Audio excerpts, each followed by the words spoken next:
My name is Vernon Jones, and I'm a state representative from the great state of Georgia.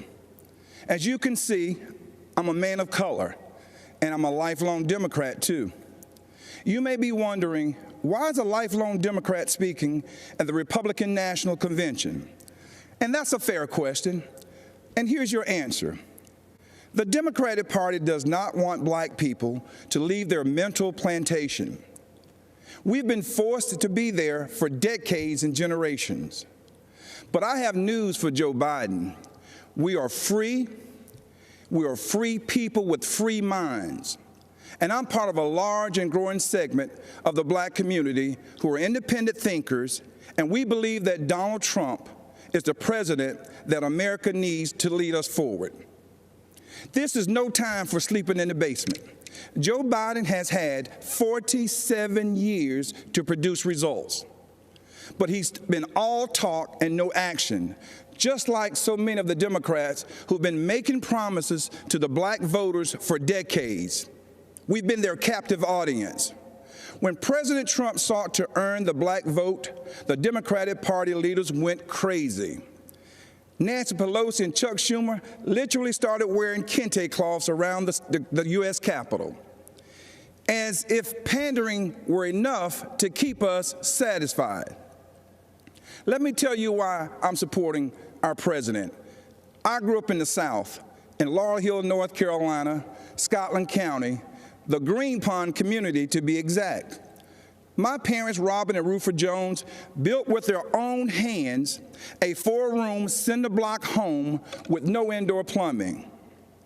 They had very limited education, but they instilled in us a strong work ethic that drove me from those tobacco fields of North Carolina to those hallowed halls of the Georgia General Assembly. My parents taught me if I believed in God, worked hard, and treated every person fairly, there was no limit to what we could achieve. I attended North Carolina Central University, an historical black college. For generations, HBCUs have been the incubators that develop black scholars in math and science and religion, engineering, and politics. They have been important springboards for the black success. But Democrats haven't treated them that way. When President Trump took office, he changed everything. He delivered historic funding to HBCUs, and he guaranteed it for 10 years, something that's never happened in the history of this country. That gave our HBCUs stability, the chance to grow, and produce the next generation of black leaders. That's right, Donald Trump did that. He's also supported school choice to ensure that no child, no matter their race or zip code, is left behind. Every child should have access to a quality education. But education is just the beginning. The president also built the most inclusive economy ever, with record low unemployment for African Americans and record high participation in the workforce. He put opportunity zones in the Trump tax bill that would drive investment into our communities for decades to come. He put the interests of American workers, and especially black workers, first. That's right, Donald Trump did that. He delivered historic criminal justice reform.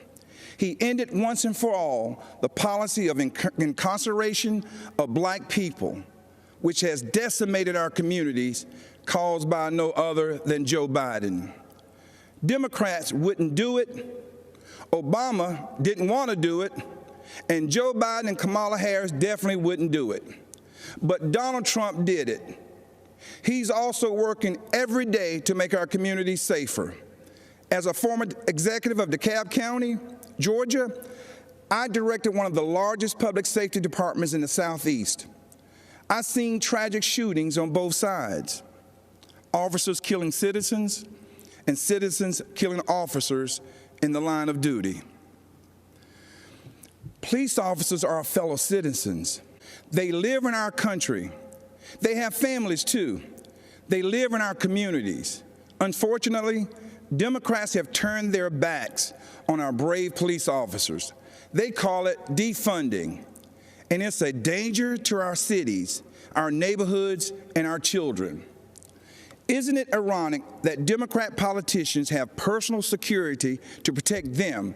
So why don't they forego their security and replace them with social workers, especially since that's what they want for you and me? Our police need more funding, not less, for frequent psychological examinations, for non-lethal remote restraint technology, and for more de-escalation and use of force training. These are the common sense solutions that President Trump supports: true, sincere police reform. That's right, Donald Trump did that too. Education, jobs, safety, security, on issue after issue. And in just a single term, he destroyed these negative forces that have victimized the black community for decades. He gave us the opportunity to rise. Now, you know, when I made the public announcement of my support for President Trump, all hell broke loose.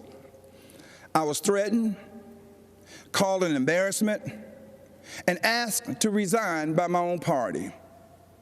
Unfortunately, that's consistent with the Democratic Party and how they view independent thinking black men and women.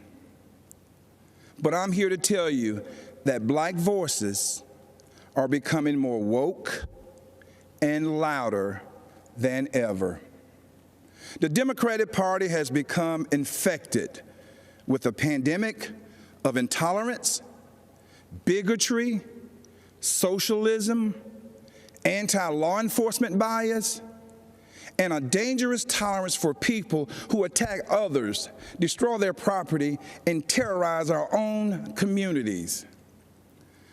That's what this election is all about. And that's why right now, more than ever